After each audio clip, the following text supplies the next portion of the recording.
ओम शांति। Light house और might house बन नई दुनिया के ಮೇಕರ್ ಬನು। लाइट हाउस माइट हाउस आगे ಹೊಸ ಪ್ರಪಂಚದ ಮೇಕರ್ आगे। अपने को क्या लाइट हाउस और माइट हाउस समझकर चलते हो? स्वयं अन्न लाइट हाउस माइट हाउस ಅಂತ ತಿಳಿದು ನಡೀತೀರಾ? सिर्फ लाइट और माइट समझकर नहीं, लेकिन लाइट हाउस और माइट हाउस ಕೇವಲ ಲೈಟ್ ಮತ್ತು ಮೈಟ್ ಅಂತಲ್ಲ, ಆದರೆ लाइट हाउस ಮತ್ತು माइट हाउस ಅಂತ ಅಂದ್ಕೊಳ್ತೀರಾ? अर्थात लाइट और माइट देने वाले दाता हाउस तब बन सकेंगे जब उनके अपने पास इतना स्टॉक जमा हो। ಅಂದರೆ ಲೈಟ್ ಮತ್ತು ಮೈಟ್ ಕೊಡೋರು ದಾತ ನೀವು ಯಾವಾಗ ಆಗ್ತೀರಾ ಅಂತ ಹೇಳಿದ್ರೆ, ಯಾವಾಗ ನಿಮ್ಮ ಬಳಿ ಸ್ಟಾಕ್ ಇರುತ್ತೆ। अगर स्वयं सदा लाइट स्वरूप नहीं बन सकते, वह लाइट स्वरूप में सदा स्थित नहीं हो सकते। ಒಂದು ವೇಳೆ ಸ್ವಯಂ ಲೈಟ್ ಸ್ವರೂಪದಲ್ಲಿ ಸ್ಥಿತ ಆಗದೆ लाइट स्वरूप सदा ಸ್ಥಿತದಲ್ಲಿ ಇಲ್ಲ ಅಂತ ಹೇಳಿದ್ರೆ, तो वो अन्य आत्माओं को लाइट हाउस बन लाइट नहीं दे सकते। ಅವರು ಬೇರೆ ಆತ್ಮಗಳಿಗೆ लाइट हाउस ಆಗಿ लाइट ಕೊಡಲಿಕ್ಕೆ ಸಾಧ್ಯ ಇಲ್ಲ। जो स्वयं ही मास्टर सर्वशक्तिमान होते हुए अपने प्रति भी सर्वशक्तियों को यूज़ नहीं कर सकते, तो वो माइट हाउस बन अन्य आत्माओं को सर्वशक्तियों का दान कैसे कर सकते हैं? ಯಾವಾಗ ಆತ್ಮ ಸ್ವಯಂಗೆ ಲೈಟ್ ಕೊಡೋಕ್ಕಾಗಲ್ವೋ, ಮೈಟ್ ಕೊಡೋಕ್ಕಾಗಲ್ವೋ, ಸರ್ವಶಕ್ತಿಗಳನ್ನು ಉಪಯೋಗಿಸ್ಕೊಳ್ಳೋಕ್ಕಾಗಲ್ವೋ, ಆಗ ಅಂಥ ಆತ್ಮ ಬೇರೆ ಆತ್ಮಗಳಿಗೆ ಸರ್ವಶಕ್ತಿಯ ದಾನ ಹೇಗೆ ಮಾಡಲಿಕ್ಕೆ ಸಾಧ್ಯ? अब स्वयं से पूछो कि मैं क्या लाइट और माइट हाउस बना हूँ? ತಮ್ಮನ್ನು ತಾವು ಕೇಳ್ಕೊಳ್ಳಿ, ನಾನು ಲೈಟ್ ಹೌಸ್ माइट हाउस ಆಗಿದ್ದೀನಾ? कोई भी आत्मा अगर कोई भी शक्ति प्राप्त करने की इच्छा रखते हुए ಯಾವುದೇ ಆತ್ಮ ಯಾವುದೇ ಶಕ್ತಿಯನ್ನು ಪ್ರಾಪ್ತಿ ಮಾಡೋ ಇಚ್ಛೆ ಇಟ್ಕೊಂಡು ನಮ್ಮ ಬಳಿ ಬಂದರೆ ಆ ಆತ್ಮಕ್ಕೆ ಶಕ್ತಿ ನಮ್ಗೆ ಕೊಡೋಕ್ಕಾಗತ್ತಾ? अगर सहन करने की इच्छा अथवा निर्णय करने की शक्ति की इच्छा रखकर कोई आए और उसे समाने की शक्ति या परखने की शक्ति का दान दे दो, लेकिन उस समय उस आत्मा को तो सहन शक्ति का दान ज़रूरत है। यदि उसे नहीं दे सकते, तो क्या ऐसी आत्मा को महादानी, वरदानी या विश्व कल्याणी कह सकते हैं? ಅಂದರೆ ಆತ್ಮಕ್ಕೆ ಯಾವುದೋ ಒಂದು ಆತ್ಮ ನಮ್ಮ ಬಳಿ ಬರುತ್ತೆ, ಅದಕ್ಕೆ ಇಚ್ಛೆ ಇರುತ್ತೆ, ನಿರ್ಣಯ ಶಕ್ತಿ ಅಥವಾ ಸಮಾನಕ್ಕೆ ಶಕ್ತಿ ಅಂದರೆ ಅಳವಡಿಸ್ಕೊಳ್ಳುವಂಥ ಶಕ್ತಿ ಬೇಕಿರುತ್ತೆ, ದಾನ ಕೇಳುತ್ತೆ। ಆದರೆ ಆ ಸಮಯದಲ್ಲಿ ನಾವು ಅದಕ್ಕೆ ಸಹನ ಶಕ್ತಿಯ ದಾನ ಕೊಟ್ಟರೆ ಅದರಿಂದ ಆತ್ಮ ಕಲ್ಯಾಣ ಆಗುತ್ತಾ? ಅಂಥ ಆತ್ಮಗಳನ್ನು ಮಹಾದಾನಿ, ವರದಾನಿ ಅಂತ ಹೇಳ್ತೀವ? अगर स्वयं में ही किसी एक शक्ति की कमी होगी, तो दूसरों को सर्वशक्तिमान बाप के वर्षे का अधिकारी व मास्टर सर्वशक्तिमान कैसे बना सकेंगे? ಅಂದರೆ ಸ್ವಯಂಲ್ಲೇ ಯಾವುದೋ ಒಂದು ಕೆಲವು ಶಕ್ತಿಗಳ ಕಡಿಮೆ ಇದ್ದಾಗ ತಂದೆ ಅಂದರೆ ಸರ್ವಶಕ್ತಿಮಾನ್ ತಂದೆಯಿಂದ ವರ್ಷೆ ಕೊಡಿಸ್ಲಿಕ್ಕೆ ಅಧಿಕಾರಿ ಮಾಸ್ಟರ್ ಸರ್ವಶಕ್ತಿಮಾನ್ ಹೇಗೆ ನಾವು ಮಾಡಲಿಕ್ಕೆ ಸಾಧ್ಯ? ಆತ್ಮಕ್ಕೆ ಸೂರ್ಯವಂಶಿ ಹೇ ಸರ್ವಶಕ್ತಿಮಾನ್ और ಚಂದ್ರವಂಶಿ ಹೇ ಶಕ್ತಿಮಾನ್। ಸೂರ್ಯವಂಶಿಗಳಾಗಿರ್ತಾರೆ ಸರ್ವಶಕ್ತಿಮಾನು, ಚಂದ್ರವಂಶಿಗಳು ಕೇವಲ ಶಕ್ತಿವಾನ್ಗಳಾಗಿರ್ತಾರೆ। अगर एक शक्ति की भी कमी है तो सर्वशक्तिमान के बजाय शक्तिवान कहलाए जाएंगे। ಒಂದು ಶಕ್ತಿಯ ಕಡಿಮೆ ಇದ್ದರೂ ಕೂಡ ಅವರು ಸರ್ವಶಕ್ತಿಮಾನ್ ಬದಲಾಗಿ ಶಕ್ತಿವಾನ್ ಅನ್ನಿಸ್ಕೊಂಡ್ಬಿಡ್ತಾರೆ। ಅರ್ಥಾತ್ ವೇ ಸೂರ್ಯವಂಶಕ್ಕೆ ರಾಜ್ಯ ಭಾಗ್ಯಕ್ಕೆ ಅಧಿಕಾರಿ नहीं बन सकते, ಅಂದರೆ ಅವರು ಸೂರ್ಯವಂಶದ ರಾಜ್ಯ ಭಾಗ್ಯದ ಅಧಿಕಾರಿ ಆಗೋದಿಲ್ಲ। सर्वशक्तिमान ही सर्वगुण संपन्न 16 कला संपूर्ण बनने के अधिकारी बनते हैं। ಸರ್ವಶಕ್ತಿವಾನ್ಗಳೇ ಸರ್ವಗುಣ ಸಂಪನ್ನ 16 ಕಲಾ ಸಂಪೂರ್ಣ ಆಗಕ್ಕೆ ಅಧಿಕಾರಿಗಳಾಗಕ್ಕೆ ಆಗ್ತಾರೆ।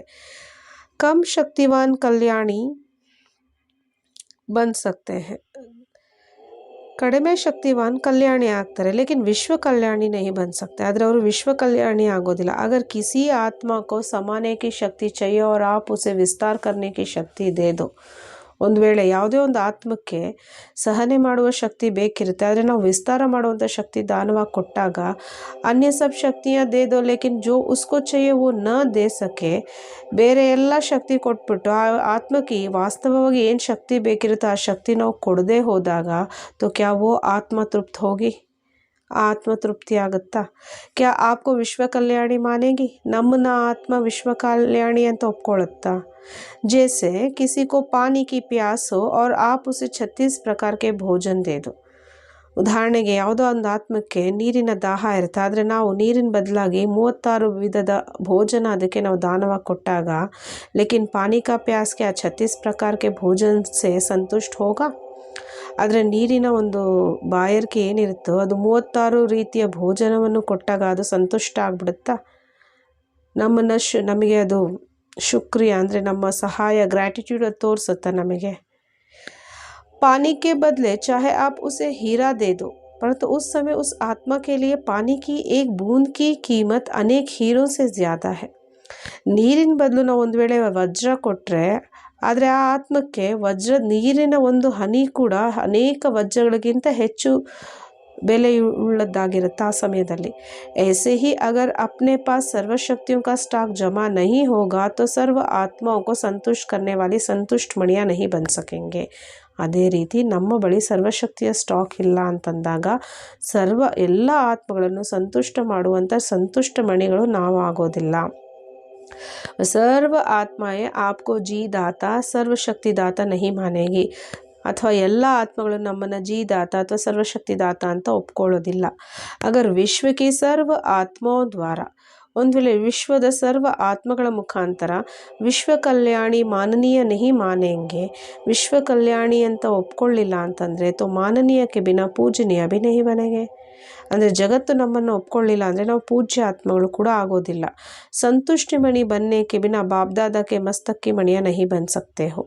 ಸಂತುಷ್ಟ ಮಣಿ ಆಗದೆ ನಾವು ಬಾಬ್ದಾದ ಅವರ ಮಸ್ತಕ ಮಣಿ ಆಗ್ಲಿಕ್ಕೆ ಸಾಧ್ಯ ಇಲ್ಲ. ಕ್ಯಾ ಐಸೆ ಮಹೀನ್ತಾಕಿ ಚೆಕಿಂಗ್ ಕರ್ತೆ ಹೋ? ಈ ರೀತಿ ಮಹೀನ ಸೂಕ್ಷ್ಮ ಚೆಕಿಂಗ್ ನೀವು ಮಾಡ್ಕೊಳ್ತಾ ಇದ್ದೀರಾ? ಅಬ್ ತಕ್ ಮುಖ್ಯ ಬಾತೋ ಮೇ ಭಿ ಚೆಕಿಂಗ್ ಕರ್ನಾ ಮುಷ್ಕಿಲ್ ಅನುಭವ ಹೋತಾ ಹೈ. ಇವತ್ತಿನವರೆಗೂ ಮುಖ್ಯ ಮಾತುಗಳಲ್ಲೂ ಕೂಡ ಚೆಕಿಂಗ್ ಮಾಡ್ಕೊಳ್ಳೋದು ಕಷ್ಟ ಅನುಭವ ಆಗ್ತಾ ಇದೆ. ಅಗರ್ ಚೆಕಿಂಗ್ ಕರ್ನಾ ನಹಿ ಆತಾ ವ ಸೋಚ್ತೆ ಹುವೆ ಭಿ ನಿಜಿ ಸಂಸ್ಕಾರ ನಹಿ ಬಂತ, ಒಂದು ವೇಳೆ ಚೆಕಿಂಗ್ ಮಾಡ್ಲಿಕ್ಕೆ ಆಗಲ್ಲ ಅಥವಾ ಯೋಚನೆ ಮಾಡ್ತಾನೂ ನಿಮ್ಮ ನಿಜಿ ಸಂಸ್ಕಾರ ಇನ್ನೂ ಆಗ್ತಿಲ್ಲ, ತೋ ಉಸ್ಕಾ ಟೈಟಲ್ ಕಮ್ ಹೋ ಜಾತಾ ಹೈ, ವೋ ಕೌನ್ ಸಾ ಹೈ? ಆಗ ಆತ್ಮದ ಟೈಟಲ್ ಕಡಿಮೆ ಆಗ್ಬಿಡುತ್ತೆ. ಅದೇನದು? ಏಕ್ ಸಬ್ಜೆಕ್ಟ್ ಕಾ ಏಕ್ ಟೈಟಲ್ ಹೈ. ಒಂದೊಂದು ಸಬ್ಜೆಕ್ಟ್ಗೂ ಒಂದೊಂದು ಟೈಟಲ್ ಕೊಟ್ಟಿದ್ದಾರೆ. 4 ಸಬ್ಜೆಕ್ಟ್ಸ್ಗೆ 4 ಟೈಟಲ್ ಕೌನ್ಸೆ ಹೈ? ನಮ್ಮ 4 ಸಬ್ಜೆಕ್ಟ್ಸಿನ 4 ಟೈಟಲ್ಗಳು ಯಾವುದು? ಪಹಲಾ ಜ್ಞಾನ್ ಕೆ ಸಬ್ಜೆಕ್ಟ್ ಮೇ ಪ್ರವೀಣ್ ಆತ್ಮ ಕಾ ಟೈಟಲ್ ಹೈ. ಮೊದಲನೇ ಸಬ್ಜೆಕ್ಟ್ ಆಗಿರುವಂಥ ಜ್ಞಾನ ಸಬ್ಜೆಕ್ಟ್ಸಿನ ಪ್ರವೀಣ್ ಆತ್ಮದ ಟೈಟಲ್ ಏನಾಗಿರುತ್ತೆ? ಮಾಸ್ಟರ್ ಜ್ಞಾನ್ ಸಾಗರ್, ನಾಲೆಜ್ಫುಲ್ ಅಥವಾ ಸ್ವದರ್ಶ ಚಕ್ರಧಾರಿ. ಏನೇ ಹೇಳಿ 3 ಒಂದೇ ಅರ್ಥ ಬರುತ್ತೆ. दूसरा याद की यात्रा में जो यथार्थ युक्त योगयुक्त है. ನೆಕ್ಸ್ಟು ಈ ನೆನಪಿನ ಯಾತ್ರೆಯಲ್ಲಿ ಯಾರು ಯಥಾರ್ಥ ಯೋಗಯುಕ್ತ ಆಗಿರ್ತಾರೋ ಉನ್ಕಾ ಟೈಟಲ್ ಹೈ ಪವರ್ಫುಲ್. ಅವ್ರ ಟೈಟಲ್ ಆಗಿರುತ್ತೆ ಪವರ್ಫುಲ್.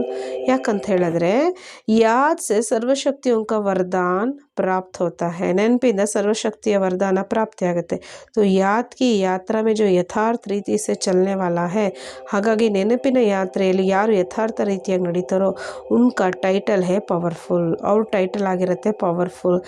तीसरा सब्जेक्ट है दिव्य गुण. ಮೂರನೇ ಸಬ್ಜೆಕ್ಟು ದಿವ್ಯ ಗುಣ. ऐसे दिव्य गुण मूर्ति को कौन सा टाइटल देंगे? ಇಂಥ ದಿವ್ಯ ಗುಣ ಮೂರ್ತಿಗೆ ಯಾವ ಟೈಟಲ್ ಸಿಗುತ್ತೆ? ಉನ್ಕಾ ಟೈಟಲ್ ಹೇ ದಿವ್ಯ ಗುಣೋं की खुशबू फैलने वाला एसेंसफुल. ಆ ದಿವ್ಯ ಗುಣಗಳದ್ದು ಟೈಟಲ್ ಆಗಿರುತ್ತೆ ಸುಹಾಸೆಯನ್ನು ಹರಡಿಸುವಂತಹ ಎಸೆನ್ಸ್ಫುಲ್, ಸಾರಯುಕ್ತ ಅಂತ. जैसे एसेंस यदि कहीं भी दूर रखा होगा तो भी वो अपना प्रभाव डालेगा. ಉದಾಹರಣೆಗೆ ಎಸೆನ್ಸ್ ನಾವು ಎಷ್ಟೇ ದೂರ ಇಟ್ಟರೂ ಅದು ತನ್ನ ಪ್ರಭಾವ ಹಾಕುತ್ತೆ. ಅಂದರೆ खुशबू फैलावेगा. तो क्या ऐसे ही दिव्य गुणों की खुशबू की एसेंस वाली रूहानी सेंस के एसेंसफुल है. ಸೊ ಅದೇ ರೀತಿ ನೀವು ಮಕ್ಕಳು ದಿವ್ಯ ಗುಣದ ಖುಷ್ಬು ಅಂದರೆ ಸುಹಾಸನೆ ಭರಿತವಾಗಿರುವಂಥ ಎಸೆನ್ಸ್ ವಾಲಿ ಆತ್ಮಿಕ ಸೆನ್ಸ್ನ ಎಸೆನ್ಸ್ ಇದೆಯಾ? अब अपने में चेक करो कि क्या चारों ही सब्जेक्ट के 4 टाइटल धारण करने के योग्य बने हैं. ನಿಮ್ಮನ್ನು ನೀವು ಚೆಕ್ ಮಾಡ್ಕೊಳ್ಳಿ, 4 ಸಬ್ಜೆಕ್ಟ್ಸ್ ಧಾರಣೆ ಮಾಡ್ಕೊಳ್ಳೋಕೆ ನಾವು ಯೋಗ್ಯರಾಗಿದ್ದೀವಾ? ಅಗರ್ ಚೆಕಿಂಗ್ ನಹಿ ಕರ್ನಿ ಆತಿ ತೋ ಫಿರ್ ಕೌನ್ ಸಾ ಟೈಟಲ್ ಕಟ್ ಹೋಗಾ. ಒಂದು ವೇಳೆ ಚೆಕಿಂಗ್ ಮಾಡಲಿಕ್ಕೆ ಬರಲಿಲ್ಲ ಅಂತಂದರೆ ಯಾವ ಟೈಟಲ್ ಕಟ್ ಮಾಡ್ತಾರೆ ಬಾಬಾ? कई तो कहते हैं कि ಚೆಕಿಂಗ್ करना चाहते हैं लेकिन धक्के से ಗಾಡಿ चलती है. ಕೆಲವು ಮಕ್ಕಳು ಹೇಳ್ತಾರೆ ಚೆಕಿಂಗ್ ಮಾಡೋಕ್ಕೆ ಬರುತ್ತೆ ಆದರೆ ತಳ್ಳೋದ್ರ ಮುಖಾಂತರ ಗಾಡಿ ಮುಂದೆ ಹೋಗುತ್ತೆ. ನಿಜಿ ಸಂಸ್ಕಾರ ಸದಾ ಕಾಲ್ ನಹಿ ಚಲತೆ. ನಮ್ಮ ವಾಸ್ತವಿಕ ಸಂಸ್ಕಾರದಂತೆ ನಿರಂತರ ನಾವು ನಡೆಯೋದಿಲ್ಲ. ಇಸ್ಮೆ ಕೌನ್ ಸಿ ಕಮಿ ಕಹೆಂಗೆ. ಇದರಲ್ಲಿ ಯಾವ ರೀತಿಯಾದ ಕಡಿಮೆ ನಮ್ಮಲ್ಲಿ ಕೊರತೆ ಇರುತ್ತೆ. ನಾಲೆಜ್ ತೋ ಹೇ कि ये करना चाहिए. ಜ್ಞಾನ ಇದೆ, ಈ ರೀತಿ ಮಾಡಬೇಕು. ತ್ರಿಕಾಲದರ್ಶಿ ಪನೇಕಿ ನಾಲೆಜ್ ತೋ ಮಿಲ್ ಗೈ ಹೈ. ತ್ರಿಕಾಲದರ್ಶಿಯತನದ ಜ್ಞಾನ ಸಿಕ್ಕಿದೆ. ಕ್ಯಾ ನಾಲೆಜ್ಫುಲ್ ಹೋ, ನಾಲೆಜ್ಫುಲ್ ಆಗಿದ್ದೀರಾ. ಅಭಿ ಅಗರ್ ಕಿಸಿ ಭೀ ಕಮ್ಜೋರಿ ವಶ್ ಹೋ ಜಾತೆ ಹೋ, ಯಾವುದೇ ಒಂದು ಕೊರತೆಯ ವಶಕ್ಕೆ ನೀವು ಆದರೆ ಉಸ್ ಕಮ್ಜೋರಿ ಕೋ ಜಾನ್ತೆ ಭೀ ಹೋ, ಉಸ್ಕೋ ವರ್ಣನ್ ಭೀ ಕರ್ತೆ ಹೋ. ಆ ಒಂದು ನ್ಯೂನತೆಯನ್ನು ತಿಳ್ಕೊಂಡು ಇರ್ತೀರಾ, ವರ್ಣನೆಯೂ ಕೂಡ ಮಾಡ್ತೀರಾ. और उसके मिटाने को पॉइंट्स भी वर्णन करते हो. ಅದನ್ನು ಅಳಿಸೋದಕ್ಕೆ ಪಾಯಿಂಟ್ಸ್ ಕೂಡ ವರ್ಣನೆ ಮಾಡ್ತಾರೆ. ಲೇಕಿನ್ ವರ್ಣನ್ करते हुए भी जो चाहते हो वो कर नहीं पाते. ಆದರೆ ವರ್ಣನೆ ಮಾಡ್ತಾ ಕೂಡ ಏನು ಅಂದ್ಕೊಂಡಿದ್ರೋ, ಏನು ಮಾಡಬೇಕು ಅನ್ಕೋತೀರೋ ಅದು ಮಾಡಲಿಕ್ಕಾಗಲ್ಲ. नॉलेज तो बुद्धि में फुल है लेकिन जितना नॉलेजफुल क्या उतना साथ साथ पावरफुल भी हो. ಜ್ಞಾನ ಅಂತೂ ಬುದ್ಧಿಯಲ್ಲಿ ಪೂರ್ತಿ ಇದೆ, ಆದರೆ ಜ್ಞಾನದ ಜೊತೆ ಜೊತೆ ಪವರ್ಫುಲ್ ಕೂಡ ಆಗಿದ್ದೀರಾ. ये बैलेंस ठीक न होने के कारण जानते हुए भी कर नहीं पाते हो. ಈ ಒಂದು ಬ್ಯಾಲೆನ್ಸ್ ಸರಿಯಾಗಿ ಇಲ್ಲದೆ ಇರೋದ್ರಿಂದ ತಿಳಿದು ಕೂಡ ನೀವು ಸರಿ ಮಾಡ್ಕೊಳ್ಳೋಕ್ಕಾಗ್ತಾ ಇಲ್ಲ. तो जो चेकिंग नहीं कर पाते उन आत्माओं का बैलेंस में रहने वाले ब्लिसफुल का टाइटल कट हो जाता है. ಹಾಗಾಗಿ ಯಾರು ಚೆಕಿಂಗ್ ಮಾಡಿಕೊಳ್ಳದೆ ಅಂಥ ಆತ್ಮಗಳ ಬ್ಯಾಲೆನ್ಸಲ್ಲಿ ಇರುವಂತಹ ಬ್ಲಿಸ್ಫುಲ್ನ ಟೈಟಲ್ ಕಟ್ ಮಾಡ್ತಾರೆ. वो न स्वयं को ब्लिस दे सकते हैं, न बाप से ब्लिस ले सकते हैं और न अन्य आत्माओं को दे सकते हैं. ಅಂಥ ಆತ್ಮಗಳು ಸ್ವಯಂಗೂ ಬ್ಲಿಸ್ ಕೊಡಲಿಕ್ಕಾಗಲ್ಲ, ತಂದೆ ಹತ್ರನೂ ಬ್ಲಿಸ್ ತೊಗೊಳಕ್ಕಾಗಲ್ಲ, ಬೇರೆ ಆತ್ಮಗಳಿಗೂ ಬ್ಲಿಸ್ ಕೊಡೋಕ್ಕಾಗಲ್ಲ. क्योंकि चेक करने की निजी संस्कार नहीं बनते. ಅಂದರೆ ತಮ್ಮನ್ನು ತಾವು ಚೆಕ್ ಮಾಡ್ಕೊಳ್ಳೋಂಥ ಒರಿಜಿನಲ್ ಸಂಸ್ಕಾರ ಇರೋದಿಲ್ಲ. तो ಚೆಕಿಂಗ್ नहीं होती और चेंज भी नहीं होते. ಚೆಕಿಂಗೇ ಮಾಡ್ಕೊಳ್ಳಲ್ಲ ಅಂತಂದರೆ ಚೇಂಜ್ ಕೂಡ ಆಗಲ್ಲ. जो चेक नहीं बन सकते वो मेकर भी नहीं बन सकते. ಅಂದರೆ जो ಚೆಕರ್ नहीं बन सकते ಅಂದರೆ ಯಾರು ಚೆಕರ್ ಆಗಲ್ವೋ ಅವರು ಮೇಕರ್ ಕೂಡ ಆಗಲ್ಲ. वो न स्वयं के न अन्य आत्माओं के और न विश्व के हैं. ಅವರು ಸ್ವಯಂದಾಗಿರ್ಬೋದು, ಬೇರೆ ಆತ್ಮಗಳದ್ದು ಅಥವಾ ವಿಶ್ವದಾಗಿರ್ಬೋದು. नई दुनिया बनाने वाले और नया जीवन बनाने वाले इस महिमा के अधिकारी नहीं बन सकते. ಹೊಸ ಪ್ರಪಂಚ ಮಾಡುವವರು, ಹೊಸ ಜೀವನ ಮಾಡೋರು ಈ ಒಂದು ಮಹಿಮೆಗೆ ಅಧಿಕಾರಿಗಳು ಅವ್ರು ಆಗೋದಿಲ್ಲ. इसलिए अब चेकर बनो. ಹಾಗಾಗಿ ಚೆಕ್ ಮಾಡ್ಕೊಳ್ಳಿ. जैसे अमृत वेले की रूहान की मुख्य बात को सभी ने मिलकर दृढ़ संकल्प के आधार पर स्वयं और अन्य साथियों को सफलता मूर्त बनाया है. ಹೇಗೆ ಅಮೃತ್ ವೇಳೆಯಲ್ಲಿ ರಿಹಾನ್ ಮಾಡೋದ್ರ ಮುಖಾಂತರ ಮುಖ್ಯ ಮಾತುಗಳನ್ನು ಎಲ್ಲರೂ ಸೇರಿ ದೃಢ ಸಂಕಲ್ಪದ ಆಧಾರದ ಮೇಲೆ ಸ್ವಯಂ ಮತ್ತು ಅನ್ಯ ಜೊತೆಗಾರರ ಜೊತೆ ಮಾಡೋದ್ರಲ್ಲಿ ಸಫಲರಾಗಿದ್ದೀರಾ. इसी प्रकार इस बात को भी मुख्य जान और एक दो को सहयोगी बन सफलता मूर्त बनो. ಹಾಗಾಗಿ ಈ ಚೆಕ್ ಮಾಡ್ಕೊಳ್ಳೋ ವಿಚಾರದಲ್ಲೂ ಕೂಡ ಎಲ್ಲರೂ ಸೇರಿ ಮುಖ್ಯವಾಗಿ ಚೆಕ್ ಮಾಡಿಕೊಂಡು ಸಹಯೋಗಿಯಾಗಿ ಒಬ್ರಿಗೊಬ್ರು ಸಫಲತೆ ಮೂರ್ತಿಯನ್ನು ಕಾಣ್ಕೊಳ್ಳಿ. ತಭಿ ಸರ್ವ ಕಾರ್ಯ ಸಂಪನ್ನ ಹೋಗಿ, ಆಗಲೇ ಎಲ್ಲ ಕಾರ್ಯಗಳು ಸಂಪನ್ನ ಆಗ್ಲಿಕ್ಕೆ ಸಾಧ್ಯ. वर्तमान समय मेजॉरिटी में जो विशेष दो कमजोरियां दिखाई दे रही है उसकी समाप्ति व उन दो कमजोरियों में सफलता मूर्त तब बनेंगे जब इस बात को सफल बनावेंगे. ವರ್ತಮಾನ ಸಮಯದಲ್ಲಿ ಮೆಜಾರಿಟಿ ಏನೆಲ್ಲ ಕೊರತೆಗಳು ನಿಮ್ಮಲ್ಲಿದೆಯೋ ಅದನ್ನು ಸಮಾಪ್ತಿ ಮಾಡೋದಕ್ಕೆ ಎರಡು ಕಮ್ಜೋರಿಗಳಂದರೆ ಸಫಲತಾ ಮೂರ್ತ ಆಗಕ್ಕೆ ಸಾಧ್ಯ ಯಾವಾಗ ಅಂದರೆ ಯಾವಾಗ ಈ ಎರಡು ಮಾತುಗಳನ್ನ ನೀವು ನೋಡ್ಕೊಳ್ತೀರೋ. ಓದೋ ಕಮ್ಜೋರಿಯ ಹೇ ಆಲಸ್ಯ और अलबेलापन. ಅದು ಯಾವುದೋ ಒಂದು ಆಲಸ್ಯ ಮತ್ತೊಂದು ಅಲ್ಬೆಲಾಪನ್. इसको मिटाने का साधन ಚೆಕರ್ बनना है. ಇದನ್ನು ಅಳಿಸ್ಬೇಕಂದ್ರೆ ಮೊದಲು ಚೆಕ್ ಮಾಡ್ಕೊಳ್ಬೇಕು. 99% ಪುರುಷಾರ್ಥಿಯಲ್ಲಿ ಯಾವ ರೂಪದ ಆಲಸ್ಯ ಅಲ್ಬೆಲಾಪನ್ ಅಂಶ ರೂಪದಲ್ಲಿ ಇದ್ದರೆ ಇನ್ನು ಕೆಲವರಲ್ಲಿ ವಂಶ ರೂಪದಲ್ಲಿರುತ್ತೆ. महारथियों में अंश रूप कौन सा है, घोड़े सवार में वंश रूप कौन सा है. ಮಹಾರಥಿಯಲ್ಲಿ ಅಂಶ ರೂಪದಲ್ಲಿರುತ್ತೆ, ಅದು ಯಾವುದದು. ಮತ್ತು ಕುದುರೆ ಸವಾರ ಇರ್ತಾರಲ್ಲ ಅವರಲ್ಲಿ ವಂಶ ರೂಪದಲ್ಲಿ ಇರುತ್ತೆ ಆಲಸ್ಯ ಅಲ್ಬೆಲಾಪನ, ಅದು ಯಾವುದದು. ಕ್ಯಾ ಉಸ್ಕೋ ಜಾನ್ತೆ ಹೋ, ಗೊತ್ತಿದೆಯಾ ಅದು. अंश रूप है कि मेरी नेचर वो मेरा संस्कार. ಅಂಶದಲ್ಲಿ ನಾವೇನು ಹೇಳ್ತೀವಿ, ಇದು ನನ್ನ ನೇಚರ್, ಇದು ನನ್ನ ಸಂಸ್ಕಾರ ಅಂತೆ. ಮೇರಿ ಭಾವನಾ ನಹಿ ಹೈ ಲೇಕಿನ್ ಬೋಲ್ ವ ನೇನ್ ಚೇನ್ ಹೇ. ನನ್ನ ಭಾವ ಇಲ್ಲ, ಆದರೆ ಹೇಳೋದು ಮತ್ತು ಮುಖದಲ್ಲಿ ಚಲನೆ ಎಲ್ಲದರಲ್ಲೂ ರೇಖೆಯಲ್ಲಿ ಎಲ್ಲ ಇರುತ್ತೆ. ಲೇಕಿನ್ ರೂಪ್ ಬನೆ ಹುವೆ ನಹಿ ಹೇ, ಯೇ ಹೇ ಅಂಶ ಮಾತ್ರ. ಆ ರೀತಿ ರೂಪದಲ್ಲಿರಲ್ಲ, ಆದರೆ ಇದನ್ನು ಅಂಶ ಮಾತ್ರದಲ್ಲಿ ಹೇಳ್ತಾರಷ್ಟೆ. ಸಂಪೂರ್ಣ ವಿಜಯಿ ಬನ್ನೆ ಮೇ ಅಲ್ಬೇಲಾಪನ್ ಅಥವಾ ರಾಯಲ್ ರೂಪ್ ಕಾ ಆಲಸ್ಯ ಬಾಧಕ್ ಹೇ. ಸಂಪೂರ್ಣ ವಿಜಯ ಆಗೋದಕ್ಕೆ ಅಲ್ಬೇಲಾಪನ್ ಅಥವಾ ರಾಯಲ್ ರೂಪದ ಆಲಸ್ಯ ನಮಗೆ ತೊಂದರೆ ಕೊಡುತ್ತೆ. और घोड़े सवार या सेकेंड डिविजन में पास होने वाली आत्मा है. ಕುದುರೆ ಸವಾರರು ಅಥವಾ ಸೆಕೆಂಡ್ ಡಿವಿಷನಲ್ಲಿ ಬರುವಂಥವ್ರು ಯಾರು ಅಂತ ಹೇಳಿದ್ರೆ ಅವರಲ್ಲಿ ವಂಶ ರೂಪದಲ್ಲಿ ಇರುತ್ತೆ. ಉನ್ಕಾ ರೂಪ್ ಹೇ ಹರ್ ಬಾತ್ ಮೇ ಯೇ ಬೋಲ್ ಉನ್ಹೋ ಕಾ ಟ್ರೇಡ್ ಮಾರ್ಕ್ ಹೇ. ಪ್ರತಿ ಮಾತಲ್ಲೂ ಈ ಒಂದು ಮಾತು ಅವ್ರು ಹೇಳ್ತಾರೆ, ಅದು ಟ್ರೇಡ್ ಮಾರ್ಕ್ ಆಗಿರುತ್ತೆ. ಅಲ್ಬೇಲೆ ಅವ್ರ ಆಲಸ್ಯಪನ್ಕೆ ಶಬ್ದ ಕೋನ್ಸೆ. ಅವರಲ್ಲಿ ಬರುವಂಥ ಅಲ್ಬೇಲ ಮತ್ತು ಆಲಸ್ಯತನದ ಶಬ್ದಗಳು ಯಾವುದು ಅಂತ ಹೇಳಿದ್ರೆ, वो सदैव अपने को सेफ रखने की पॉइंट्स देने में व बातें बनाने में बड़े प्रवीण होते हैं. ಅಂತಹ ಕುದುರೆ ಸವಾರ ಆತ್ಮಗಳು ತಮ್ಮನ್ನು ತಾವು ರಕ್ಷಣೆಯಲ್ಲಿ ಇಟ್ಕೊಳ್ಳೋಕ್ಕೋಸ್ಕರ ಸೇಫ್ ಝೋನ್ ಇಟ್ಕೊಳ್ಳೋದ್ರಲ್ಲಿ ಒಳ್ಳೊಳ್ಳೆ ಪಾಯಿಂಟ್ಗಳನ್ನು ಹೇಳೋದ್ರಲ್ಲಿ ಪ್ರವೀಣರಾಗಿರ್ತಾರೆ. ಸ್ವಯಂ ಕೋ ನಿರ್ದೋಷ और दूसरों को दोष रखने में फुर्त होते हैं. ಸ್ವಯಂನ ನಿರ್ದೋಷರಾಗಿ ಬೇರೆಯವ್ರನ್ನ ದೋಷಿ ಮಾಡೋದ್ರಲ್ಲಿ ಬಹಳ ಕ್ಲವರ್ಸ್ ಆಗಿರ್ತಾರೆ ಅವರು. ಲಾಯರ್ಸ್ ಹೋತೆ ಹೇ. ಬಾಬಾ ಇನ್ನು ಮುಂದೆ ಹೋಗಿ ಹೇಳ್ತಾರೆ ಲಾಯರ್ಗಳಾಗಿರ್ತಾರೆ. ಲೇಕಿನ್ ಲಾಫುಲ್ ನಹಿ ಹೋತೆ, ಆದರೆ ಲಾಫುಲ್ ಇರೋದಿಲ್ಲ. ಜैसे लॉयर झूठे केस को सच सिद्ध कर दे, निर्दोष को दोषी बना देते. ಹೇಗೆ ಲಾಯರ್ಗಳು ಸತ್ಯವನ್ನು ಸಿದ್ಧ ಮಾಡಿ ನಿರ್ದೋಷಿಗಳನ್ನು ದೋಷಿಗಳನ್ನಾಗಿ ಮಾಡಿಬಿಡ್ತಾರೆ. वैसे ही सेकेंड डिवीजन वाले कभी भी अपने दोष को जानते हुए, ಅದೇ ರೀತಿ ಸೆಕೆಂಡ್ ಡಿವಿಷನ್ ಅವರು ತಮ್ಮ ದೋಷವನ್ನು ತಿಳಿದು ಕೂಡ ಸ್ವಯಂ ಕೋ ದೋಷಿ ಪ್ರಸಿದ್ಧ ನಹಿ ಕರೆಂಗೆ, ತಮ್ಮನ್ನು ತಾವು ದೋಷಿ ಅಂತ ಪ್ರಸಿದ್ಧ ಮಾಡ್ಕೊಳ್ಳೋದಿಲ್ಲ ಅವರು. ಇಸಿಲಿಯೇ ಲಾಯರ್ಸ್ ಹೇ ಲೇಕಿನ್ ಲಾಫುಲ್ ನಹಿ. ಹಾಗಾಗಿ ಅವರು ಲಾಯರ್ಸ್ ಆಗಿರ್ತಾರೆ, ಆದರೆ ಲಾಫುಲ್ ಆಗೋದಿಲ್ಲ. ऐसे कि ट्रेड मार्क बोल सदैव यही निकलेंगे कि मैंने किया क्या.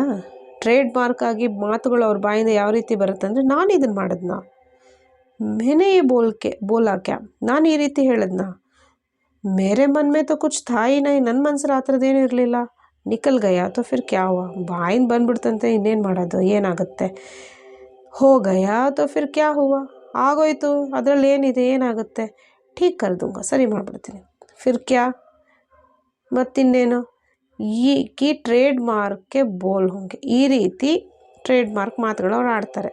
ಜೈಸೆ ಸೃಷ್ಟಿ ಚಕ್ರಕ್ಕೆ समझाने में फिर क्या कहते सारी स्टोरी बतला देते हो ना.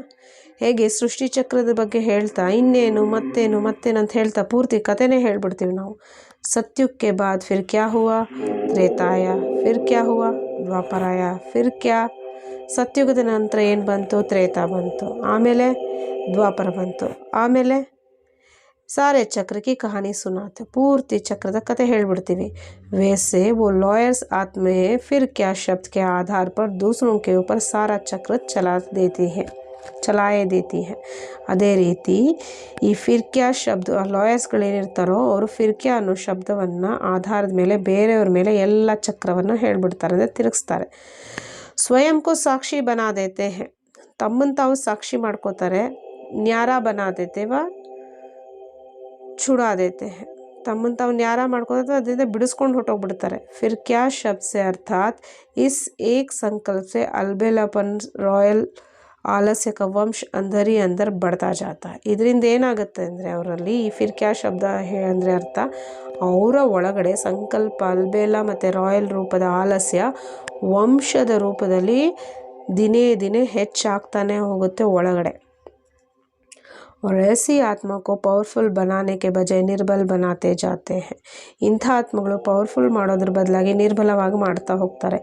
ये है सेकेंड डिवीजन अर्थात घोड़े सवार आत्माओं के अंदर अलबेलापन और आलस्य वंश रूप में. ಇದು ಎರಡನೇ ಡಿವಿಷನಲ್ಲಿ ಬರುವಂಥ ಕುದುರೆ ಸವಾರಿಯಲ್ಲಿರುವಂಥ ಅಲ್ಬೇಲಾಪನ್ ಮತ್ತು ಆಲಸ್ಯ ರೂಪದ ವಂಶರೂಪ. इस अंश व वंश को समाप्त करने के लिए चक्कर बनना अति आवश्यक है. ಈ ಅಂಶ ಮತ್ತು ವಂಶವನ್ನು ಸಮಾಪ್ತಿ ಮಾಡಲಿಕ್ಕೆ ಚಕ್ಕರ್ ಆಗಬೇಕು. 8 दिन में 1 दिन चक्कर बनते हो, 7 दिन अलबेले हो जाते हो. तो संस्कार 7 दिन के बनेंगे या 1 दिन के. 8 ದಿವಸದಲ್ಲಿ 1 ದಿನ ಚೆಕಿಂಗ್ ಮಾಡ್ತೀವಿ, 7 ದಿನ ಬಿಟ್ಬಿಡ್ತೀವಿ, ಅಲ್ಬೇಲಾಗ್ಬಿಡ್ತೀವಿ. ಹಾಗಾಗಿ ಸಂಸ್ಕಾರ ನಮ್ಮದು ಪರಿವರ್ತನೆ ಆಗಬೇಕಾದ್ರೆ 1 ದಿನ ಪ್ರಭಾವ ಮಾಡುತ್ತಾ ಅಥವಾ 7 ದಿನದ ಪ್ರಭಾವ ನಮ್ಮ ಮೇಲೆ ಬೀಳುತ್ತಾ? इसीलिए अलर्ट बनने के बजाय ಈಸಿ और ಲೇಜಿ ಬನ್ ಜಾತೆ ಹೋ. ಹಾಗಾಗಿ ಅಲರ್ಟ್ ಆಗೋ ಬದಲು ಈಸಿ ಮತ್ತು ಲೇಜಿಗಳಾಗ್ಬಿಡ್ತೀವಿ. ಎಸೆಕಿ ರಿಸಲ್ಟ್ ಕ್ಯಾ ಹೋಗಿ? ಇಂಥವರ ರಿಸಲ್ಟ್ ಏನಾಗುತ್ತೆ?